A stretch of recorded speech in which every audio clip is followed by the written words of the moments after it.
కదిరి నియోజకవర్గం కుమ్మరివాళ్లపల్లి గ్రామంలో నిన్నటి జరిగినటువంటి సంఘటన స్థానికుల్ని తీవ్రంగా కలిచివేస్తున్నటువంటి పరిస్థితి. అయితే స్థానిక ఎమ్మెల్యే కందికుంట వెంకటప్రసాద్ కూడా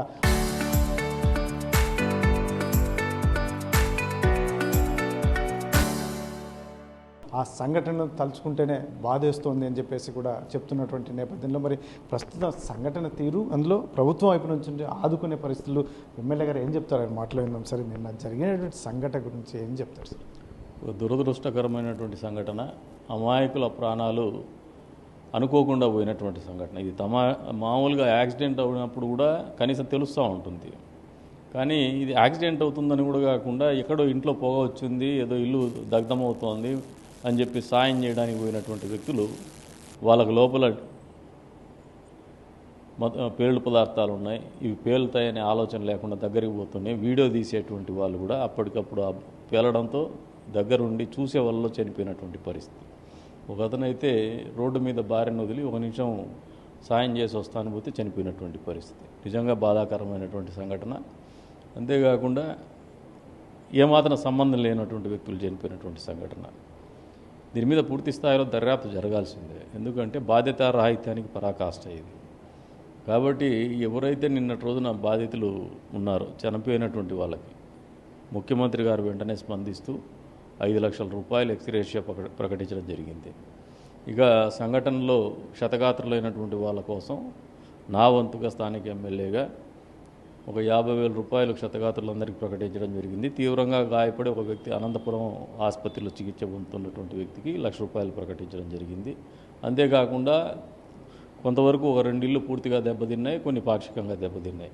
వాటన్నిటిని కూడా కలెక్టర్ గారితో కూడా మాట్లాడడం జరిగింది, ఒక నిర్ణయం తీసుకోవడం జరిగింది. ప్రభుత్వం తరపునే ఏ హౌసింగ్ స్కీమ్లోనే వాళ్ళని అకామిడేట్ చేసి మరి ఇల్లు కట్టించేటువంటి కార్యక్రమం కూడా చేయాలని ఒక నిర్ణయం కూడా జరిగింది. ఇది కేవలం ఒక నమ్మకాన్ని ఇవ్వడానికి చేసేటువంటి కార్యక్రమం కానీ, పోయినటువంటి వాళ్ళ జీవితం కానీ, వాళ్ళ జీవితంలో జరిగినటువంటి ఈ దుర్ఘటనకి మూల్యం అనేది పెద్ద ఎత్తున చెల్లించుకున్నారు వాళ్ళు పాపం తెలియకుండానే. కాబట్టి అది ఆ లోటు అనేది పూడ్చలేనిది, ఆ నష్టం అనేది నివారించలేనిది.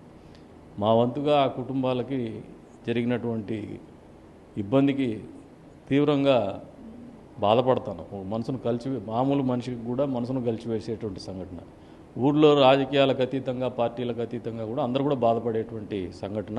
ఇటువంటిది ఎక్కడ జరగకూడదనే కోరుకుంటాం. ముఖ్యంగా నానథరైజ్డ్గా ఇటువంటివి అలా స్టోరేజ్ చేస్తున్నారు అనేతోటి వీటి మీద మీరు ప్రత్యేక కార్యాచరణ ఏమైనా, ఎందుకంటే ఈ ప్రాంతంలో ఇటువంటివి మరొకసారి జరగకూడదు అంటే ఇంకా మీరు పటిష్టమైన ఏర్పాట్లు ఏమైనా? నా వంతు బాధ్యతగా గతంలో కూడా పోలీసుల దృష్టికి తీసుకుపోయాను. ఒక ఎఫ్ఐఆర్ కూడా అయింది 4 months బ్యాక్ ఒక క్వారీ మీద. ఆ రోజు కూడా అనాథరైజ్డ్గా ఎక్స్ప్లోజివ్స్ అక్కడ లభ్యమైతే దాని మీద కేసు పెట్టడం జరిగింది. ఆ రోజునే మేల్కొని ఉంటే బహుశా జరిగేదేమో కాదేమో ఇది. ఆ రోజు నేను ఇన్ఫర్మేషన్ ఇచ్చే చెప్పాను. ఆ రోజున పలానా చోట అనాథరైజ్డ్గా బ్లాస్టింగ్ జరుగుతోంది, ఎక్స్ప్లోజివ్స్ కూడా వాడుతున్నారని చెప్పేసి. దీన్ని పోలీసులు కూడా తీవ్రంగా పరిగణించాల. ఎందుకంటే ప్రజల ప్రాణాలు, వాళ్ళ ఆస్తులు ఫనంగా పెట్టి ఇటువంటి కార్యక్రమాలు చేయడం అనేది నిజంగా రాక్షసత్వం. ఇది తెలియకుండానే ఒక రకమైనటువంటి మారణకాండకు మూలాలు లేకపోతున్నారు. ఇది మంచి ఆలోచన అయితే కాదు. దీన్ని పూర్తిగా నిర్మూలించాలి ఎక్కడైనా కూడా. మరోవరి ఎక్కడైనా ఇన్ఫ్రాస్ట్రక్చర్ డెవలప్ చేసే కార్యక్రమంలో రోడ్లు వేసేటప్పుడు కానీ, లేదంటే ఈవెన్ క్వారింగ్ జరిగేటప్పుడు కానీ, మైనింగ్ జరిగేటప్పుడు కానీ, బ్లాస్టింగ్ కానీ, ఎక్స్ప్లోజివ్స్ యాక్ట్ ప్రకారము స్టోరేజ్ కానీ, వాళ్ళు బ్లాస్ట్ చేసేటప్పుడు తీసుకోవాల్సినటువంటి భద్రతా చర్యలు కానీ పూర్తి స్థాయిలో తీసుకోవాల్సినటువంటి అవసరాన్ని ఇటువంటి చర్యల ద్వారా వారికి కూడా తెలియజెప్తున్నారు. ప్రజలు కూడా దీని మీద ఒక చైతన్యం రావాలా. అధికారుల్లో కూడా ఫైర్ డిపార్ట్మెంట్ కావచ్చు, పోలీస్ డిపార్ట్మెంట్లో కావచ్చు, మైనింగ్ డిపార్ట్మెంట్లో కావచ్చు, వీటి మీద కఠినంగా చర్యలు తీసుకోవాలని చెప్పేసి కూడా మేము కూడా తెలియజేస్తాం. సార్, ముఖ్యంగా అక్కడ నివాసం ఉంటున్న వాళ్ళు కూడా ఇక్కడ ప్రాంతం వారికి కాదు అని ఒకటి చెప్తున్నారు. మరోవైపు ఈ ఎక్స్ప్లోజివ్స్ కూడా కర్ణాటక ప్రాంతం నుంచి ఎక్కువగా తెస్తున్నారు అనేది ఒకటి. దీని మీద ఏమైనా ఇప్పటికే ఏమైనా ప్రాథమికంగా ఒక సమాచారం ఏమైనా ఉంది? ప్రాథమికంగా మా దగ్గర కూడా కొద్ది లీడ్స్ ఉన్నాయి. పోలీసులు కూడా నేను టిప్ ఇవ్వడం జరిగింది. కొద్దిమంది రాజకీయ పార్టీకి చెందినటువంటి వ్యక్తులు ఈ బ్లాస్టింగ్ మెటీరియల్ని తీసుకొచ్చేసి వీళ్ళు కూడా తెలంగాణ ప్రాంతం వాళ్ళని ఇక్కడ వచ్చి వాళ్ళకి ఇల్లు అద్దెకి ఇప్పించి పెట్టినారని చెప్పేసి దీని మీద ప్రాథమికంగా నాకున్నటువంటి సమాచారాన్ని పోలీసుకి ఇవ్వడం జరిగింది. వారు కూడా లోతైనటువంటి దర్యాప్తు చేస్తున్నారు. అందులో ఎస్పీ గారు మంచి అధికారి, నిజాయితీపరుడు, చేయాలనే తపన ఉన్నటువంటి అధికారి కాబట్టి న్యాయం చేస్తాడు. దీంట్లో దర్యాప్తు న్యాయమైన సవ్యమైన దిశలో జరుగుతుందని నేను నమ్ముతాను. మొత్తం మీదైతే మాత్రం కదిరిలో జరిగినటువంటి సంఘటన తీవ్రంగా కలిచివేస్తోందని స్థానిక ఎమ్మెల్యే కందికుంట వెంకటప్రసాద్ చెప్తున్నటువంటి నేపథ్యం, వారు అభాగ్యులు, ఏమీ తెలియనటువంటి వ్యక్తులు సహాయం చేయాలనే ఉద్దేశంతో అక్కడికి వెళ్ళినటువంటి నేపథ్యంలో బ్లాస్ట్ జరిగి ప్రాణాలు కోల్పోయారు. కాకపోతే వీరు స్థానికంగా అక్కడ నివాసం ఉంటున్న వారైతే తెలంగాణకు చెందిన వారిగా గుర్తిస్తున్నటువంటి పరిస్థితి అయితే ఉంది.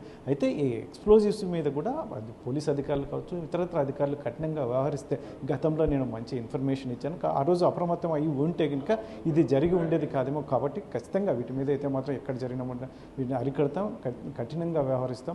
ముఖ్యంగా ఏదైతే ఉందో ఇప్పటికే రాష్ట్ర ప్రభుత్వం చనిపోయిన వారికి 5 లక్షలు ఎక్స్గ్రేషియా ప్రకటించింది. ఈ గాయపడిన వారికి కూడా నేను కూడా సహాయం అందిస్తున్నాను. ఖచ్చితంగా వారికి అయితే మేము పోయిన వారిని లోటు తీర్చలేము, కానీ ఆ కుటుంబానికి చేదోడు వాదోడుగా అయితే ఖచ్చితంగా ఉంటాము, ఆ నమ్మకం కలిగిస్తాము అని చెప్పేసి కదిరి ఎమ్మెల్యే కందికుంట వెంకటప్రసాద్ చెప్తున్నటువంటి పరిస్థితి. కెమెరా పర్సన్ సుధాకర్తో చల్లాకెనాడో RTV, శ్రీ సత్యసాయి జిల్లా.